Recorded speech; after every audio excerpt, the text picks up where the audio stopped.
Hello friends, ಇವತ್ತು ಸಂಕ್ರಾಂತಿ. ಈ ವರ್ಷದ ಮೊನ್ನೆಯ ಹಬ್ಬ ಸಂಕ್ರಾಂತಿ. ನಮ್ಮೂರಿನಲ್ಲಿ ಇದನ್ನು ತುಂಬ ಜೋರಾಗಿ ಮಾಡ್ತಾರೆ. ಮತ್ತು ಎಲ್ಲರ ಮನೆ ಮುಂದೆ ತುಂಬ ದೊಡ್ಡದು ರಂಗೋಲಿಯನ್ನು ಹಾಕಿರುತ್ತಾರೆ. ಮತ್ತು ಇಲ್ಲೊಂದಿದೆ, ಅಲ್ಲೊಂದಿದೆ ಹಾಕಿದ್ದೀವಿ ನಾವು. ಮತ್ತು ಅಲ್ಲಿ ಆ ಕಡೆ ನಮ್ಮ ಮನೇಲಿ ಹಾಕಿದ್ದೀವಿ, ಇದು ನಮ್ಮ ಆಫೀಸಿಗೆ ಅಂತೇಳಿ ಹಾಕಿರೋದು. ಮತ್ತು ಈ ಹಬ್ಬದಲ್ಲಿ ಎಲ್ಲರೂ ಆಕಳಗಳಿಗೆ ಊಟವನ್ನು ತಿನ್ನಿಸುತ್ತಾರೆ ಮತ್ತು ಅದನ್ನು ಪೂಜೆ ಮಾಡುತ್ತಾರೆ. ಮತ್ತು ಎಲ್ಲರೂ ಹೊರಗಡೆ ಹೊಲಗಳಿಗೆ ಊಟಕ್ಕೆ ಹೋಗುತ್ತಾರೆ. ಎಲ್ಲರೂ ಹೊಲಗಳಿಗೆ ಊಟಕ್ಕೆ ಹೋಗ್ತಾರೆ.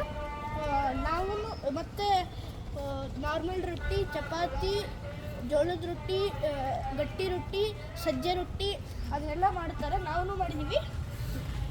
ದೇವ್ರ ಮನೆಗೆ ಒಬ್ಬರು ತೋರಿಸ್ತೀನಿ ಫ್ರೆಂಡ್ಸ್.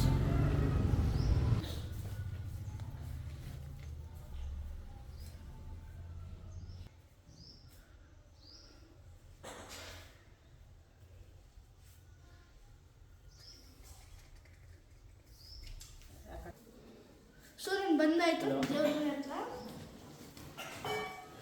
ಇಲ್ಲಿ ಮಾಡಿದ್ದೀನಿ ನೋಡಿ ಫ್ರೆಂಡ್ಸ್ ಎಲ್ಲ ಪೂಜೆ. ಎಡೆ ಆ ಕಡೆ ಮತ್ತು ಈ ಕಡೆ ಒಂದು ಎಡೆ ಇಟ್ಟಿದ್ದೀನಿ. ಕಾಯಿಗಳು ಹೊಡ್ತಿದ್ದೀನಿ, 2 ಕಾಯಿ. ಮತ್ತು ನಾರ್ಮಲ್ ಪೂಜೆ ಮಾಡಿದ್ದೀವಿ. ಸೊ ಎಲ್ಲರಿಗೂ ಹ್ಯಾಪಿ ಸಂಕ್ರಾಂತಿ ಫ್ರೆಂಡ್ಸ್.